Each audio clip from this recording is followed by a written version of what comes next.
Latest updates में आपका स्वागत है। आज हम एक ऐसे संकट की बात करने वाले हैं जहां दुनिया सचमुच अपनी सांसें रोके हुए है।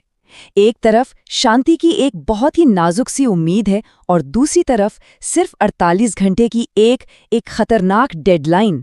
तो अगले कुछ मिनटों में हम इस पूरे संकट के हर एक पहलू को समझने की कोशिश करेंगे जिसने पूरी दुनिया को एक बड़े युद्ध के मुहाने पर लाकर खड़ा कर दिया है। आज कोई मामूली दिन नहीं है। ये ईरान, इजराइल और अमेरिका के बीच जो ये भीषण युद्ध चल रहा है उसका 37वां दिन है।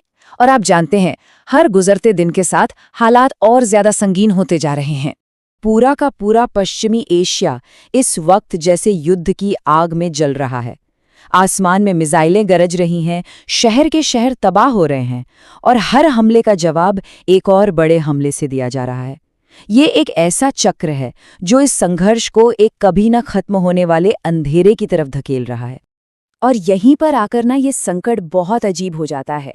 एक तरफ पर्दे के पीछे 45 दिनों के युद्ध विराम के लिए बातचीत चल रही है, मतलब शांति की कोशिशें हो रही हैं, लेकिन वही दूसरी तरफ दुनिया के सामने 48 घंटे का एक अल्टीमेटम है जो एक टिक टिक करते एक टाइम बॉम्ब की तरह है और ये कभी भी फट सकता है।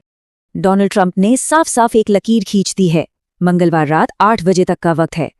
दुनिया के सबसे अहम समुद्री रास्तों में से एक हॉर्मुज़ जलडमरू मध्य को फिर से खोलना होगा और अगर ऐसा नहीं हुआ तो अंजाम बेहद विनाशकारी हो सकता है।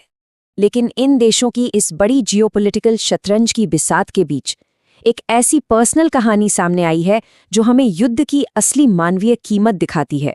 चलिए दुश्मन की सरजमी पर फंसे एक अमेरिकी पायलट की उस अविश्वसनीय कहानी की तरफ चलते हैं।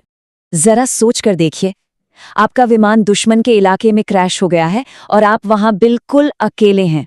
यही हकीकत थी उस अमेरिकी पायलट की और इसी घटना ने हाल के इतिहास के सबसे साहसी बचाव अभियानों में से एक को जन्म दिया। अब देखिए, इतनी मुश्किलों के बावजूद उस पायलट ने हिम्मत नहीं हारी। अपनी ट्रेनिंग और जीने की जबरदस्त इच्छा के दम पर वो 7000 फीट की ऊंचाई पर चढ़ गया और दूर दराज के पहाड़ी दर्रों में छिपकर खुद को दुश्मन की नजरों से बचाया। लेकिन इस बचाव की असली चाबी कोई मिलिट्री स्ट्रैटेजी नहीं थी, बल्कि 3 शब्दों का एक कोडेड मैसेज था। एक ऐसा संदेश जो इतना अजीब था कि उसने रेस्क्यू टीम को भी लगभग गुमराह कर दिया था। उन्हें लगा कि कहीं ये ईरान का कोई जाल तो नहीं है। और वो संदेश था ईश्वर की शक्ति। सुनने में तो एक बहुत ही साधारण सा वाक्य लगता है ना, लेकिन ऐसी में उस पायलट की जिंदगी की चाबी छिपी थी। अमेरिकी सेना के कोड ब्रेकर्स ने इसे एक पहले से तय सर्वाइवल सिग्नल के तौर पर पहचाना और फौरन बचाव अभियान को हरी झंडी दे दी।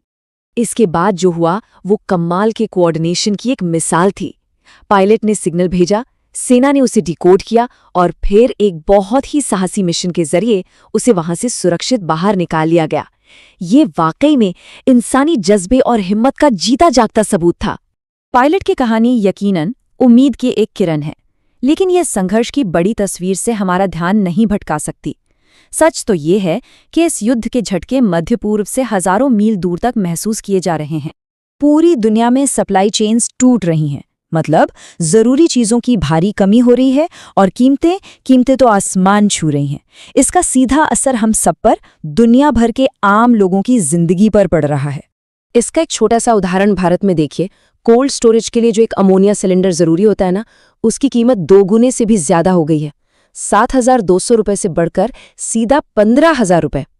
अब ये सिर्फ एक नंबर नहीं है, ये इस बात का सीधा संकेत है कि ये संघर्ष आम आदमी की जेब पर कितना भारी पड़ रहा है। और ये मामला सिर्फ भारत तक ही नहीं है। हमारे पड़ोसी देश नेपाल में तो ईंधन का संकट इतना गहरा गया है कि सरकार को एनर्जी बचाने के लिए हर हफ्ते 2 दिन की सरकारी छुट्टी का ऐलान करना पड़ा है। आप सोच सकते हैं कि हालात कितने गंभीर हैं। तो इस बढ़ती तबाही के बीच क्या उम्मीद की कोई किरण बची है? क्या कोई इस विनाशकारी संघर्ष को रोकने की कोशिश भी कर रहा है?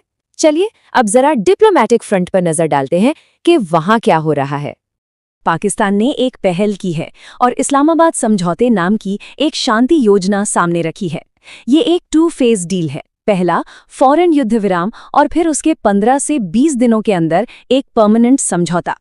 लेकिन शांति का ये रास्ता इतना आसान नहीं है। ये भड़काऊ बयानों से भरा पड़ा है।